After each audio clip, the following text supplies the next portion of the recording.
తాత ఏడున్నావు చల్లగుండే నీ అవసరానికి 100కో 1000కో ఈ భూములు అమ్మినావు ఇప్పుడు ఈ కోట్లై కూర్చున్నాయి మా కర్మ ఇంకా మాకే ఉన్నది ఈ ఒడ్ల మీద నడతలేదు. సరిపోయింది.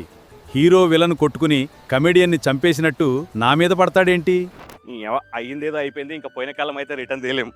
పాపం వాళ్ళ తెలుసో తెలియకో ల్యాండ్కి ఇంత వాల్యూ వస్తుందని రాదనో వాళ్ళ చిన్న చిన్న అవసరాల కోసం 100కో 1000కో ఎకరాలు అమ్మేసిండ్రు. ఇప్పుడు ప్రజెంట్ ఆ 15-20 ఇయర్స్ జనరేషన్ గ్యాప్లో ఈ 100కు 1000కి అమ్మిన ల్యాండ్ కోట్లై కూర్చుంది.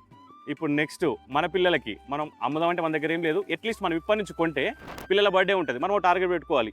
ఆ ఎవ్రీ బర్త్డే బాబు బర్త్డేకి ఒక 100 గజాలో 50 గజాలో ఒక గుంటనో అంటే మనం ఎంత సేవింగ్స్ ఉన్నాయో అంత ఎంతో ఒక పార్ట్ వాడి పేరు మీద మనం ల్యాండ్ కొని పెడితే ఒక 20 ఇయర్స్ తర్వాత ఆ రిటర్న్స్ వాడికి ఎంత యూజ్ అవుతాయి.